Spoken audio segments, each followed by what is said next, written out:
എല്ലാ കൂട്ടുകാർക്കും നല്ലൊരു ദിവസം ആശംസിച്ചുകൊണ്ട് നമുക്ക് നേരെ ആദർശിന്റെയും നയനയുടെയും ഇന്നത്തെ നല്ലൊരു വിശേഷം കേട്ടാലോ.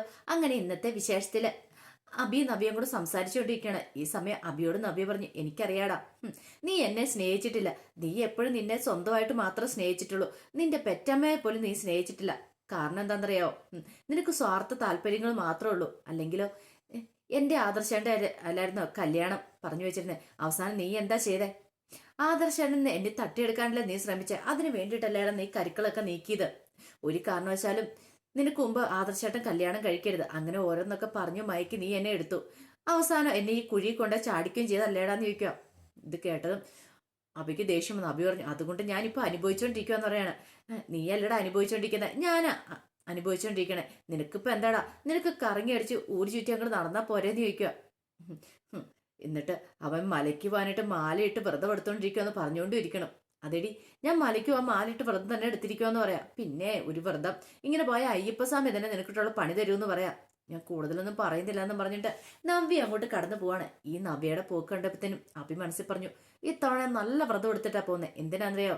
നിന്നെ എത്രയും പെട്ടെന്ന് ഈ വീട്ടിൽ നിന്ന് കെട്ടിക്കണേ എന്റെ ഭഗവാനിന്ന് പ്രാർത്ഥിച്ചിട്ടാ ഞാൻ പോണേ എന്ന് പറയുവാണ്. പിന്നീട് ദേവേനയെ കാണാനായിട്ട് രേവതി അനാമികയും കൂടെ അങ്ങോട്ട് വരുവാണ്. അപ്പൊ രേവതി കുറച്ച് ഫ്രൂട്ട്സ് ഒക്കെ ആയിട്ടാ വരുന്നേ. ദേവേനെ കണ്ടതേ പറഞ്ഞു, അതെ ഇങ്ങോട്ട് എനിക്കൊന്നും വരാൻ പറ്റിയില്ല. വീട്ടിലാണ് കുറച്ച് ഗസ്റ്റുകളൊക്കെ ഉണ്ടായിരുന്നു, വേണുവായിട്ട് കൂട്ടുകാരെ ബിസിനസ് കാര്യങ്ങളൊക്കെ സംസാരിക്കാൻ വേണ്ടി വന്ന. അപ്പൊ അതുകൊണ്ട് എനിക്ക് അങ്ങോട്ട് വരാൻ പറ്റിയില്ല എന്ന് പറയണം. അതൊന്നും കുഴപ്പമില്ല, വന്നില്ലേലും കുഴപ്പമില്ല. ദേ അനാമികോള് എപ്പോഴും എപ്പോഴും എൻ്റെ അടുത്തുണ്ട്, എൻ്റെ കാര്യങ്ങളൊക്കെ നോക്കാനായിട്ട് അവളുണ്ടെന്ന് പറയാം. എന്നാലും ദേവേൻ ചേച്ചി, ഞാൻ സമ്മതിച്ചു തന്നിരിക്കുന്നു. മരുമോള് ഒന്ന് തിരിഞ്ഞു പോലും നോക്കില്ലോ എന്ന് പറയാം. എന്ത് ചെയ്യാനാ രേവതി? അവള് വരാതിരിക്കുന്ന എനിക്ക് നല്ലത്. അവള് വരാതിരിക്കട്ടെ എന്ന് ഞാൻ പ്രാർത്ഥിക്കണേന്ന് പറയാം. എന്നാലും വരാതിരിക്കത്തൊന്നും ഇല്ലല്ലോ. അവള് വരത്തില്ലേ ദേവേന ചേച്ചി എന്ന് ചോദിക്കും. വരും. വരുമ്പോ എനിക്കറിയാം അവളെ പുകച്ചു പുറത്തി അടിക്കാനായിട്ട്. ഞാനത് തീരുമാനിച്ചു കഴിഞ്ഞെന്ന് പറയണം. എന്നാലും ഇന്നത്തെ കാലത്ത് ഇങ്ങനെയുണ്ടോ പെൺകുട്ടികൾ? കല്യാണം കഴിഞ്ഞു വന്നിട്ടുണ്ടെങ്കിൽ സ്വന്തം ഭർത്താവിന്റെ വീട്ടിൽ നീക്കേണ്ടതിന് പകരം അല്ലാതെ സ്വന്തം വീട്ടിലാണോ പോയി നിൽക്കണേന്ന് ചോദിക്കണം. എന്ത് ചെയ്യാനാ? അവളെപ്പോലുള്ള ഒരുത്തീനെ ഈ കുടുംബത്തിലേക്ക് കയറ്റിക്കൊണ്ട് വന്നതാ ഈ കുടുംബത്തിന് നാശം. അല്ലാതെ ഇങ്ങനെയൊന്നും സംഭവിക്കില്ലായിരുന്നു പറയാം. എന്നാൽ ഈ കുടുംബത്തിലുള്ള ആണുങ്ങൾക്കൊക്കെ അവളെ ഭയങ്കര കാര്യമുള്ള എടുത്തി അനാമികോള് പറയാറുണ്ടെന്ന് പറയണം. പറഞ്ഞിട്ട് എന്ത് ചെയ്യാനാ? അവർക്കാണെങ്കിൽ അവളെന്തോ കൈവശം കൊടുത്തിട്ടുണ്ടെന്ന് തോന്നേ.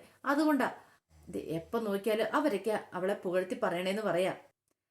പിന്നീട് രേവതി പറഞ്ഞു, എനിക്കാണ് ഏക ആശ്വാസം എന്ന് പറഞ്ഞ ഇവിടെ ചേച്ചിയുള്ള ഇടത്തി ഉള്ളതുകൊണ്ട് മാത്രമാണ് ഞാൻ ഇങ്ങോട്ടേക്ക് മോളെ വിട്ടിരിക്കുന്നത് തന്നെ. എൻ്റെ മോൾക്ക് ഒരു ഏക ആശ്വാസം എടുത്തിയാന്ന് പറയണം. അല്ലേലും അനാമി മോളെ എനിക്ക് ഭയങ്കര ജീവനാ. അവളല്ലേ എൻ്റെ കാര്യങ്ങളൊക്കെ നോക്കി എപ്പോഴും എന്നോടൊപ്പം നിൽക്കുന്നത്. എനിക്ക് എന്ത് ആവശ്യം ഉണ്ടായാലും അവളോടൊന്ന് പറഞ്ഞാൽ മതി, അവൾ എനിക്ക് അതെല്ലാം സാധിച്ചു തരുമെന്ന് പറയണം. ഇത് കേട്ട് കഴിഞ്ഞപ്പം അനാമികനെ ഒന്ന് നോക്കുവാണ് രേവതി. കൊള്ളാം, സൂപ്പറായിട്ടുണ്ട്, നീ ഇവളെ ഇങ്ങനെ കയ്യിലെടുക്കണം എന്നുള്ള രീതിയിൽ. പിന്നീട് രേവതി പറഞ്ഞു, എന്നാലും ഒരു കാര്യം പറഞ്ഞേക്കാം, അവൾ ഇങ്ങോട്ട് വന്നാണ്ടല്ലോ ഒരു കാരണവശാലും അവൾ ഇവിടെ നിർത്തിയേക്കല്ലേ. എത്രയും പെട്ടെന്ന് തന്നെ അവളെ അടിച്ചു ഓടിച്ചേക്കണം. അല്ലെങ്കിലും എൻ്റെ മോളെ ഇവിടെ നാട്ടി ഇറക്കാനായിട്ട് അവൾ ശ്രമിച്ചുകൊണ്ടിരിക്കുന്നു പറയാ. അങ്ങനെയൊന്നും ഉണ്ടാവത്തില്ല രേവതി, എനിക്കറിയാം എന്ത് ചെയ്യണമെന്ന് എന്ന് പറയാണ്.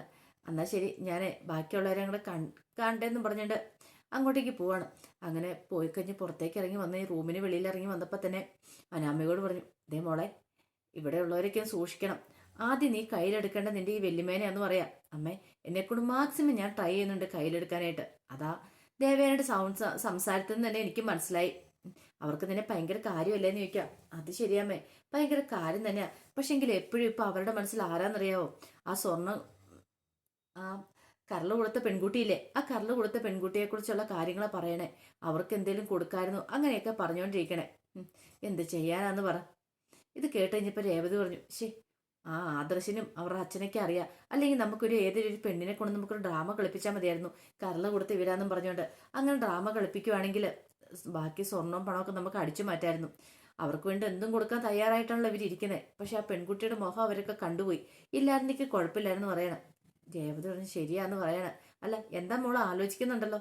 ഞാൻ അതിനെക്കുറിച്ച് തന്നെ ആലോചിച്ച അമ്മേ. അങ്ങനെയാണെങ്കിൽ അടിച്ചു മാറ്റാനായിട്ട് പറ്റിയാണ്. പക്ഷെ ഇനിയിപ്പോൾ എന്ത് ചെയ്യും? ഇനിയിപ്പം നിന്റെ വെല്ലുമേനെ കയ്യിലെടുക്കാൻ തന്നെ മാർഗുള്ളൂ. അല്ലാതെ നിനക്ക് വേറെ എവിടെന്തെങ്കിലും സ്വർണം കിട്ടുമെന്ന് നിനക്ക് തോന്നുന്നുണ്ടോ? നിന്റെ മുത്തശ്ശനും തരുമെന്ന് എനിക്ക് തോന്നില്ല. അവര് ആ നയനയ്ക്ക് നവ്യയ്ക്കും ഉണ്ടല്ലോ കൊടുക്കുള്ളൂ. നിനക്ക് ഒരു തരി പൊന്നു പോലും കിട്ടാൻ പോകുന്നില്ല. ഇത് കേട്ട് കഴിഞ്ഞപ്പത്തേനും അനാമി പറഞ്ഞു, അത് ശരിയാമ്മേ. പോരാത്തന് എനിക്കാണെങ്കിൽ എൻ്റെ കാര്യത്തിൽ ഒരു ചൂടുമില്ല. ഭാര്യ ഭർത്താക്കന്മാരെ പോലെ ഇങ്ങനെ കഴിയുന്നു മാത്രമേ ഉള്ളൂ. എനിക്ക് എന്നെ ഇഷ്ടം പോലും ഇല്ല. ഞാൻ ആ മുറിയിലേക്ക് ചെല്ലുന്ന പോലും ഇഷ്ടമില്ല. നന്ദുവിനോടാ ഇപ്പോഴും അവന് ഇഷ്ടം എന്ന് പറയണം. ആന്തമ്മള അങ്ങനെ പറഞ്ഞേ. എനിക്കറിയാലോ അമ്മേ, എനിക്ക് സഹിക്കാൻ പറ്റുന്നില്ലെന്ന് പറയണം. അപ്പൊ ഇത് കേട്ടോണ്ട് പതുക്കെ അങ്ങ് നടന്നു വരുവാണ് ദേവേനി. ദേവേനി വന്നിട്ട് പറഞ്ഞു, മോളെ നീ എന്തൊക്കെ ഇങ്ങനെ പറയണേ? അവൻ പാവാന്ന് പറയണേ. എനിക്കറിയാം വലിയ പാവാന്ന്, പക്ഷെ പറഞ്ഞിട്ട് കാര്യമില്ലല്ലോ. അവനെ കയ്യിലെടുക്കാനായിട്ട് പലരും ഇവിടെ ശ്രമിച്ചുകൊണ്ടിരിക്കുമല്ലേ എന്ന് ചോദിക്കുക. അതേ മോളെ, നീ അതൊന്നും ഓർത്ത് വിഷമിക്കണ്ട കേട്ടോ. പിന്നെ നിന്റെ കാര്യത്തിൽ ഞാൻ ചില തീരുമാനങ്ങളൊക്കെ എടുത്തിട്ടുണ്ട്. എൻ്റെ മരുമോൾക്ക് ഞാൻ ഒന്നും കൊടുക്കാൻ പോകുന്നില്ല. പക്ഷെ എൻ്റെ മരുമോളായിട്ട് ഞാൻ അംഗീകരിച്ചിരിക്കുന്ന നിന്നെയാ. അപ്പം നിനക്കെല്ലാം ഞാൻ തരും. സ്വർണ്ണോ പണമോ എന്ത് വേണം ഞാൻ നിനക്ക് തരുമെന്ന് പറയാം. ഇത് കേട്ടത് അനാമിക പറഞ്ഞു, ദേ അതൊന്നും വേണ്ട വല്യമ്മേ. ഒരു 3 തലമുറയ്ക്ക് കഴിയാനുള്ളത് സ്വത്തും പണമൊക്കെ എൻ്റെ അച്ഛനും അമ്മയും ഉണ്ടാക്കി വെച്ചിട്ടുണ്ടെന്ന് പറയണം. ഇത് കേട്ടാൽ രേവതി പറഞ്ഞു, ഉണ്ടാക്കി വെച്ചിട്ടുണ്ട്. 3-4 കസേരയും 1-2 കട്ടിലും അല്ലാതെ വേറെന്താ ഉണ്ടാക്കി വെച്ചിരിക്കുന്ന വീട്ടിൽ. പക്ഷെ അത് തുറന്നു പറയാൻ പറ്റില്ലല്ലോ. നന്നായിട്ട് അങ്ങോട്ട് അനാമിക അഭിനയിക്കുവാണ്. ഈ സമയത്ത് അവർ ദേവേനി പറഞ്ഞു, മോള് പേടിക്കൊന്നും വേണ്ട. എൻ്റെ മനസ്സിൽ ചില കാര്യങ്ങളൊക്കെ ഉണ്ട്. അത് എത്രയും പെട്ടെന്ന് നടക്കും. അതിനുശേഷം എന്ത് വേണമെന്ന് ഞാൻ തീരുമാനിക്കാമെന്ന് പറയാം. ഇനിയിപ്പോൾ അത് ഓർത്തിട്ട് മോള് ഈ വീട് വിട്ട് പോകാനൊന്നും പോണ്ട. മോളെ ഞാൻ പൊന്നുപോലെ നോക്കിക്കോളാം. ഞാൻ അന്ന് ആദ്യം ഒന്ന് ശരിക്കൊന്ന് എഴുന്നേറ്റ് നടക്കട്ടെ, എന്നിട്ട് ഞാൻ ചില തീരുമാനങ്ങളൊക്കെ എടുക്കുന്നുണ്ടെന്ന് പറയാണ്. രേവതിക്ക് ഇതിൽ പലരുടെ സന്തോഷം വേറെ കിട്ടാനുണ്ടായിരുന്നില്ല. പിന്നീട് ജലജ അവിടെ പത്രമൊക്കെ നോക്കിക്കൊണ്ടിരിക്കുന്ന സമയത്താണ് അങ്ങോട്ടേക്ക് രേവതി അനാമയും കൂടെ വരുന്നത്. അവരെ കണ്ടു കഴിഞ്ഞപ്പോൾ ജലജ ചോദിച്ചു, എന്തൊക്കെയുണ്ട് വിശേഷങ്ങൾ, സുഖമാണോ എന്ന് ചോദിക്കുകയാണ്. ഇത് കേട്ട് കഴിഞ്ഞപ്പോൾ രേവതി പറഞ്ഞു, സുഖമാണോന്നോ, ഭയങ്കര സുഖമാണ്. ഒരു സമാധാനം ഇല്ലാത്ത അവസ്ഥയാന്ന് പറയണം. അതെന്ത് പറ്റി? ഒരു മോളേ ഉള്ളൂ. അവളെ കെട്ടിച്ചു വിട്ട് കഴിഞ്ഞാൽ പിന്നെ സുഖമാണല്ലോ എന്ന് ഓർത്തിരുന്ന, പക്ഷെ അന്നത്തോടു കൂടി ഉള്ള സമാധാനം പോയെന്ന് പറയാം. കെട്ടിച്ച വീട്ടിൽ അവൾക്ക് നല്ല വരണം തന്നെ ഏതൊരു അച്ഛനും അമ്മയും ആഗ്രഹിക്കുന്നത്. പക്ഷെ എൻ്റെ ആഗ്രഹങ്ങളെല്ലാം വെറുതെ ആയി പോയെന്ന് പറയാം.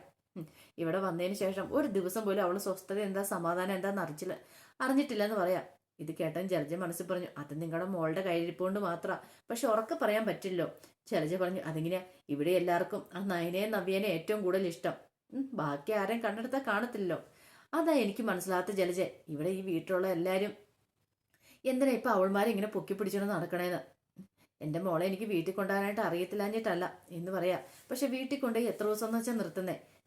2 ദിവസം കഴിയുമ്പോഴത്തേനും ബന്ധുക്കാരായാലും നാട്ടുകാരായാലും ചോദിക്കാൻ തുടങ്ങും, ഇതെന്താ വീട്ടിൽ വന്ന് നിൽക്കുന്നേ, ഭർത്താവിന്റെ വീട്ടിലേക്ക് പോകുന്നില്ല എന്നൊക്കെ. അപ്പൊ എത്ര പേരോടാ ഈ സമാധാനം പറയണ്ടേ? എനിക്കതൊക്കെ ചിന്തിക്കാൻ പോലും പറ്റുന്നില്ലെന്ന് പറയാം. ഇത് കേട്ടതും ജലജ പറഞ്ഞു, ആ പറഞ്ഞ് ശരിയായിട്ടുള്ള കാര്യമാണ്. പക്ഷെ സ്വന്തം മോളുടെ ദാമ്പത്യ ജീവിതം നോക്കണ്ടേ? ആ ജീവിതം മുന്നോട്ട് പോകാൻ, നല്ല രീതിയിൽ മുന്നോട്ട് പോകാനല്ലേ ഏതൊരു കാരണന്മാരും ആഗ്രഹിക്കുള്ളൂ. അതുകൊണ്ട് ഒരു കാര്യം ചെയ്യാം, ഞാൻ നോക്കിയിട്ട് വഴി മാത്രമേ കാണുന്നുള്ളൂ. നിങ്ങളുടെ മോളെ രക്ഷപ്പെടുത്തണമെങ്കിൽ നിങ്ങൾ വീട്ടിലേക്ക് ഉണ്ടായാൽ മതി എന്ന് പറയാം. ഇത് കേട്ട് കഴിഞ്ഞപ്പോഴത്തേനും എന്ത് ചെയ്യണമെന്ന് അറിയത്തില്ല രേവതിക്ക്. പെട്ടെന്ന് തന്നെ അനാമി പറഞ്ഞു, അതെ ഞാൻ അങ്ങനെ പോകുന്നില്ല അപ്പച്ചി. ഞാൻ പോയിട്ടുണ്ടെങ്കിൽ ആ നന്ദുവിനെ ഇങ്ങോട്ട് വിളിച്ചോണ്ട് വരും ആനി. ഒരു കാരണവശാലും നടക്കില്ല എന്ന് പറയണേ. ജലജ പറഞ്ഞു, അതും ഒരു കണക്കിന് ശരി തന്നെയാണ്.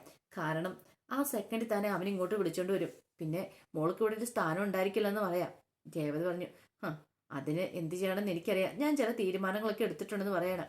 അപ്പോഴേക്കാണ് പുറത്തു പോകാനുള്ള വേഷത്തിൽ നവ്യയും അഭിയും കൂടെ അങ്ങോട്ട് വരുന്നത്. ആ വരവ് കണ്ടു കഴിഞ്ഞപ്പോൾ തന്നെ ജലജ ചോദിച്ചു, ഇതെന്താടാ നീ ഇവളെ കൊണ്ട് വല്ല ഷൂട്ടിങ്ങിനോ മറ്റോ പോവാണെന്ന് ചോദിക്കുകയാണ്.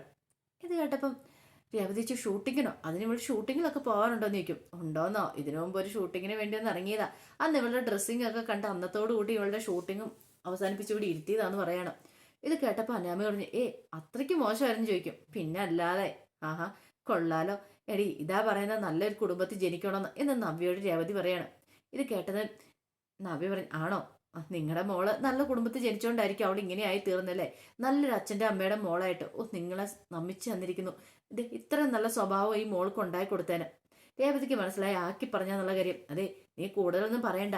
ഞങ്ങളുടെ വീടിന്റെ പരിസരത്ത് വന്ന് നോക്ക്, അവിടെ ആരുടെ ഒന്ന് ചോദിച്ചു നോക്ക് എൻ്റെ മോളുടെ സ്വഭാവ ഗുണങ്ങളെക്കുറിച്ച്. ഇത്രയും നല്ലൊരു പെൺകുട്ടി അവിടെ കാണാൻ പോലും കിട്ടത്തില്ലെന്ന് പറയാം. ഓഹോ, അപ്പൊ അവിടെ വേറെ പെൺകുട്ടികളൊന്നും ഇല്ലല്ലോ ആ പരിസരത്ത്, വിജനമല്ലേന്ന് ചോദിക്കുകയാണ്. ഇടി എന്നും പറഞ്ഞുകൊണ്ട് നിൽക്കുകയാണ്. അധികം കിടന്ന് ഒച്ച വെക്കേണ്ട കാര്യമൊന്നുമില്ല. അതെ എൻ്റെ അച്ഛനും അമ്മയും എന്നെ നല്ല രീതിയിൽ തന്നെ വളർത്തിയത്. അതുകൊണ്ട് എനിക്ക് ഇപ്പോഴും ഒരു കുഴപ്പമില്ലെന്ന് പറയാം. ഭാബി നമുക്ക് പുറത്തുപോയി ഞങ്ങൾ ഫുഡൊക്കെ കഴിച്ച് അത്യാവശ്യം ഷോപ്പിംഗ് ഒക്കെ നടത്തിയിട്ട് വരുവോളെന്ന് ജലജയോട് പറയാണ്. ഇത് കേട്ടിച്ചപ്പോൾ ജലജയ്ക്ക് ഒന്നും സഹിച്ചില്ല. പെട്ടെന്ന് തന്നെ അനാമി പറഞ്ഞു, പുറത്തുപോയി ഫുഡ് കഴിക്കാൻ. സ്വന്തം വീട്ടിലെ ഫുഡൊന്നും കഴിച്ച് വളർന്നിട്ടില്ല, അതുകൊണ്ടാണ് ഇപ്പൊ പുറത്തു പോയി കഴിക്കണേ. കിട്ടിയ അവസരം മുതലാക്കുക, എന്ത് ചെയ്യാനാന്ന് പറ, ആക്രാന്തം അല്ലേന്ന് ചോദിക്കും. ഇത് കേട്ടത് നവ്യ പറഞ്ഞു, അതെ, പുറത്തു പോയി ഞങ്ങൾ അധികം ഫുഡൊന്നും കഴിച്ചിട്ടില്ല. കാരണം ഞങ്ങൾ 3 പെൺകുട്ടികളായതുകൊണ്ട് എൻ്റെ അച്ഛനും അമ്മ നന്നായിട്ട് കഷ്ടപ്പെടുത്താൻ വളർത്തിയത്. പിന്നീട് നയന ഇച്ചിരി ആയി കഴിഞ്ഞപ്പോഴത്തേനും ആർട്ട് ഗാലറി ഒക്കെ തുടങ്ങി കഴിഞ്ഞപ്പോൾ അത്യാവശ്യം തരക്കേടില്ലാത്തൊരു വരുമാനം ഉണ്ടാകുന്നുണ്ടായിരുന്നു. അതുകൊണ്ട് ഞങ്ങൾക്ക് ഇഷ്ടമുള്ള ഫുഡൊക്കെ എൻ്റെ അച്ഛനും അമ്മയും ഉണ്ടാക്കി തരും, അല്ലെങ്കിൽ വാങ്ങിച്ചു തരും. അതുകൊണ്ട് അങ്ങനെ ഒരു കുറവും വരുത്താത്ത ഞങ്ങളെ വളർത്തിക്കൊണ്ട് വന്നേ. പിന്നെ നിങ്ങൾ ഭയങ്കര അങ്ങോട്ട് വലിയ വമ്പന്മാരാണല്ലോ, ആർക്കറിയാം, വന്ന് നോക്കുമ്പോൾ അറിയാന്ന് പറയാണ്. ഇത് കേട്ടത് ദേവതയിൽ ഒരു ഞെട്ടലുണ്ടായി. എങ്ങാനും ഇവള് വന്ന് നോക്കിയാൽ പെട്ടത് തന്നെ. കാരണം പരിസരത്ത് എങ്ങനെ അന്വേഷിച്ചിട്ടുണ്ടെങ്കിൽ അതോടുകൂടി തങ്ങളുടെ കള്ളത്തരം അങ്ങ് പുറത്താവുന്ന അവർക്ക് നന്നായിട്ട് അറിയായിരുന്നു. ഈ സമയം ജലജ പറഞ്ഞു, നീ എന്തൊക്കെയാടി വിളിച്ച് പറയണേ, നിനക്ക് വല്ല ബോധമുണ്ട് ആരോടെ എന്താ പറയണേന്ന്? ഇവളുടെ സ്വഭാവം പോലും ശരിയല്ലെന്ന് പറയണം. ഇത് കേട്ട് കഴിഞ്ഞപ്പോഴത്തേനും അനാമ കണ്ടില്ലേ, സ്വന്തം അമ്മായിമ്മ തന്നെ ഇങ്ങനെ പറയണേന്ന് പറയാം. ഓഹോ, എന്റെ സ്വഭാവത്തിൽ എന്താ കുഴപ്പം എന്ന് ജലജയോട് ചോദിക്കണം. ജലജ ഒരു നിമിഷമൊന്നും മിണ്ടിയില്ല. നവ്യയുടെ ചോദ്യം കേട്ടപ്പോൾ ഇങ്ങനെ നിൽക്കുക. പെട്ടെന്ന് നവ്യ പറഞ്ഞു, മറ്റേ സ്വർണം മീനിന്റെ ആ പാട്ട് അങ്ങോട്ട് പാടുവാണ്. കാരണം സ്വർണം ഇതിനു മുമ്പ് അടിച്ചു മാറ്റിയല്ലോ. അങ്ങനെ അടിച്ചു മാറ്റി കനകയുടെ ബാഗിനകത്ത് കൊണ്ടുപോയി വെച്ചാന്നുള്ള ആ വീഡിയോസൊക്കെ അവളുടെ കയ്യിലുണ്ടല്ലോ. അപ്പൊ അത് വെച്ചിട്ട് ആ പാട്ട് അങ്ങോട്ട് പാടുവാണ്. 2-3 വട്ടം നിങ്ങൾ പാട്ട് പാടി കഴിഞ്ഞപ്പോഴത്തേനും ജലജയ്ക്ക് എന്ത് ചെയ്യണമെന്ന് അറിയത്തില്ല. പെട്ടെന്ന് ജലജ അടി കയറി പറഞ്ഞു, അതെ, ഇവളുടെ സ്വഭാവത്തിന് കുഴപ്പമൊന്നുമില്ല, പിന്നെ ഇവൾക്ക് നാക്കിനിച്ചിട്ട് നീട്ടം കൂടുതലുണ്ട്, അതൊന്ന് കുറയ്ക്കുവാണെങ്കിൽ കുഴപ്പമില്ലെന്ന് പറയാണ്. അനാമികയും രേവതിയും പരസ്പരം നോക്കണം എന്താ സംഭവിക്കണമെന്ന്. എന്തോ നവ്യനെ എന്തോ പേടിക്കുന്നുണ്ട് ഇവർ രണ്ടുപേരും. പെട്ടെന്ന് അവയോട് നവ്യ പറഞ്ഞു, നീ വാടാ നമുക്ക് പോവാന്ന് പറയാണ്. ഇത് കേട്ട് കഴിഞ്ഞപ്പോഴത്തേനും അനാമിക പറഞ്ഞു, ചെല്ല് പെട്ടെന്ന് ചെന്നിട്ട് വരാൻ പറയണേ. പെട്ടെന്നൊന്നും വരുന്നില്ല, ഇച്ചിരി പതുക്കേ വരുന്നുള്ളൂ. എന്തിനാ ഇവിടെ ഓടി വരുന്നേ? ഇവിടെ വന്നിട്ട് എനിക്ക് വലിയ കാര്യമൊന്നുമില്ല, അതുകൊണ്ട് ഇച്ചിരി പതുക്കേ വരുന്നുള്ളൂ എന്ന് പറയാണ്. പെട്ടെന്ന് ജലജ പറഞ്ഞു, എടാ നീ എങ്ങനെയെങ്കിലും ഇവിടെ നിന്ന് കൊണ്ടുപോകും, എത്രയും പെട്ടെന്ന് പോകാൻ പറയണം. അങ്ങനെ അവളെയും കൊണ്ട് അങ്ങോട്ട് പുറത്ത് പോയി കഴിഞ്ഞപ്പോൾ അനാമിക ജലജയോട് ചോദിച്ചു, അല്ലപ്പച്ചി, അപ്പച്ചി എന്തിനാ അവളെ ഭയക്കുന്നേ? അപ്പച്ചിക്കാണേലും അഭിയേട്ടനാണെങ്കിലും അവളെ ഭയങ്കര പേടിയാണല്ലോ എന്ന് പറയണ. പേടിയോ? ഞങ്ങൾക്കോ പേടിയൊന്നും ഇല്ല മോളെ എന്ന് പറയണ. വെറുതെ കള്ളത്തരം പറയണ്ട, നല്ല പേടിയുണ്ടെന്ന് പറയണ. എന്തോ കാര്യമായിട്ടുണ്ടെന്ന് പറയണ. അങ്ങനെയൊന്നും ഇല്ലാന്ന് പറയണം. ഇതേ ഒരു കാര്യം ഞാൻ പറഞ്ഞേക്കോട്ടോ ജലജെ, ഇപ്പൊ നമ്മൾ വരച്ച് വരെ ഇവളുമാരെയൊക്കെ നിർത്തണം, ഇല്ലെങ്കിലുണ്ടല്ലോ നാളെ നമ്മുടെ തലയിൽ കയറി നിരങ്ങൂന്ന് പറയാം. ഇപ്പൊ അവള് പോയത് കണ്ടില്ലേ, അവളുടെ ഭർത്താവിനോടൊപ്പം സന്തോഷത്തോടെ തുള്ളിച്ചാടിയിട്ട്. ഇങ്ങനെ പോയിട്ടുണ്ടെങ്കിൽ അധികം വൈകാതെ ജലജേനെ തന്നെ അവർ ഈ വീട്ടിൽ നിന്ന് അടിച്ചിറക്കുമെന്ന് പറയാം. ജലജയ്ക്കറിയാം അങ്ങനെയൊന്നും സംഭവിക്കില്ല, അഭി തൻ്റെ അടുത്തുള്ളിടത്തോളം കാലം അങ്ങനെയൊന്നും സംഭവിക്കില്ല എന്ന്. പിന്നീട് മുറിയിലേക്ക് ദേവേനന്റെ അടുത്തേക്ക് വരുവാണ് അനാമിക. അങ്ങനെ വന്നു കഴിഞ്ഞപ്പോഴത്തേനും ദേവേന മോളെ ആ ഷെൽഫിനകത്ത് ഇത് ഒരു ചെക്കുണ്ട്, ആ ചെക്ക് ബുക്കിങ് എടുക്കാൻ പറയണം. ഓഹോ, അപ്പൊ തനിക്ക് വല്യമ്മ ചെക്ക് തരാൻ തീരുമാനിച്ചു, പണം തരാനായിരിക്കും, താനല്ലേ വല്യമ്മയുടെ കാര്യങ്ങളൊക്കെ നോക്കുന്നത്. കൊള്ളാം, എത്ര രൂപ എഴുതുന്നതെന്ന് അറിയത്തില്ല, എത്രയാണെങ്കിലും തനിക്ക് ലോട്ടറിയാ എന്നൊക്കെ ഓർത്തിരിക്കുകയാണ്. പിന്നീട് ചെക്ക് ബുക്കിങ് എടുത്തു. എന്താ വല്യമ്മേ, എന്താ കാര്യം ചോദിക്കാം. ഇത് ആർക്ക് കൊടുക്കാനാ? അത് പിന്നെ എനിക്ക് ഏറ്റവും പ്രിയപ്പെട്ട ഒരാൾക്കോ. അപ്പൊ താൻ തന്നെയാണ്, എനിക്ക് അത്രമാത്രം ഇഷ്ടം ആ കുട്ടീനെന്ന് പറയണം. അതുകൊണ്ട് അവൾക്കൊരു സമ്മാനം കൊടുക്കാൻ ഞാൻ തീരുമാനിച്ചെന്ന് പറയാം. ഇത് കേട്ടതും വല്ലാത്ത സന്തോഷത്തിൽ ഇങ്ങനെ ഇരിക്കുക. പെട്ടെന്ന് അനാമ ചോദിച്ചു, അല്ല വല്യമ്മ, ആർക്ക് വേണ്ടിട്ടാന്ന് ചോദിക്കുകയാണ്.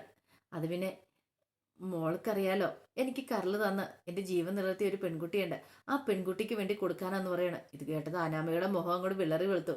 ആ ശരിയാ വല്യമ്മ, കൊടുക്കുന്ന നല്ലതാ. നേരെ അങ്ങോട്ട് പ്ലേറ്റ് തിരിക്കുകയാണ്. എൻ്റെ അച്ഛനും അമ്മയും പറഞ്ഞിട്ടുണ്ടായിരുന്നു എന്തേലും ആ കുട്ടീനെ കാണുവാണെങ്കിൽ കൊടുക്കാന്ന്. എന്ത് ചെയ്യാനാ, അതിനു മുമ്പ് അവർ ഡിസ്ചാർജ് ചെയ്യാതെ പോയില്ല എന്ന് ചോദിക്കുകയാണ്. അത് കുഴപ്പമില്ല മോളെ, ഞാൻ കൊടുത്തോളാന്ന് പറയണം. ഞാൻ ആദർശിനെ വിളിച്ചിട്ടുണ്ട്, ആദർശ് ഇങ്ങോട്ട് വരുമെന്ന് പറയണേ. എൻ്റെ ഇടയ്ക്ക് ആദർശിനെ വിളിച്ചിട്ട് ജ്വല്ലറി ഇങ്ങോട്ട് വാ, എനിക്ക് ചില കാര്യങ്ങളൊക്കെയാണ് ദേവേനി പറഞ്ഞിട്ടുണ്ടായിരുന്നു. അപ്പോഴേക്കും ആദർശ് അങ്ങോട്ട് വന്നു. ആദർശ് വന്നു വെച്ചു, എന്താ കാര്യം എന്ന് ചോദിക്കുക. നീ ഇവിടെ ഇരിക്കാൻ പറയാണ്. അപ്പോഴേക്കും ആ ചെക്ക് ബുക്കും അങ്ങോട്ട് കയ്യിലേക്ക് കൊടുത്തിട്ട് അനാമിക അങ്ങോട്ട് മാറുവാണ്. അനാമിക പുറത്തു പോയി നിൽക്കുക, ആർക്കാ കൊടുക്കണമെന്ന് അറിയാലോ. പിന്നീട് ഒരു 50 ലക്ഷം രൂപ ചെക്കിലേക്ക് എഴുതാൻ പറയാണ്. 50 ലക്ഷം? ഇതാർക്കാമേ, എന്തിനമ്മേന്ന് ചോദിക്കുക. നീ എഴുത്. അങ്ങനെ എഴുതി. എടാ, എനിക്ക് കരള് ഭാഗത്ത് നിന്ന പെൺകുട്ടിയില്ലേ, ഇത് അവൾക്ക് കൊടുക്കാനാന്ന് പറയണം. പുറത്തു നിന്ന് അനാമിക്കൊന്ന് ഞെട്ടി. 50 ലക്ഷം രൂപ? അപ്പൊ താൻ ആരാ? ഇപ്പൊ താൻ വെറും ശശിയായി പോയി, ഇവരെ നോക്കുന്ന വെറുതെ ആയി പോയല്ലോ എന്നൊരു ചിന്ത മനസ്സിലേക്ക് വരുവാണ്. പിന്നീട് ആദർശ് പറഞ്ഞു, അമ്മ ഇതിന്റെ ഒന്നും ആവശ്യമില്ല, അവര് പൈസ ഒന്നും മേടിക്കുന്നല്ലെന്ന് പറയണം. അതൊന്നും പറഞ്ഞിട്ട് കാര്യമില്ല, നീ എഴുത്, എങ്ങനെയും കൊണ്ട് ഏൽപ്പിക്കുക. ആ കുട്ടി മേടിച്ചില്ലെങ്കിൽ അവരുടെ ഭർത്താവ് മേടിക്കുമല്ലോ. അമ്മേ, അവർക്കിത് വേണ്ടാത്തോണ്ടല്ലേ അവര് വേണ്ടാന്ന് പറഞ്ഞത്. ഇനി ചോദിച്ചിട്ട് വേണമെങ്കിൽ മാത്രം എഴുതി കൊടുത്താൽ മതി, ഇല്ലെങ്കിൽ കൊടുക്കണ്ട, അതിന്റെ കാര്യമില്ല. അവിടുന്ന് ഒരിക്കലും മേടിക്കുമെന്ന് എനിക്ക് തോന്നുന്നില്ലെന്ന് പറയാണ്. ഇത് കേട്ടതും ദേവേന് പറഞ്ഞു, മോനെ, നീ ഇപ്പൊ ഇത് കൊണ്ടേ കൊടുക്ക്, ഇല്ലെങ്കിൽ പിന്നീട് എനിക്ക് അവളെ കാണാൻ പോണം, എനിക്ക് അവളെ കാണാതിരിക്കാൻ പറ്റില്ല. എത്രയാന്ന് പറഞ്ഞാലും എനിക്കൊന്ന് ഭേദമാട്ടെ.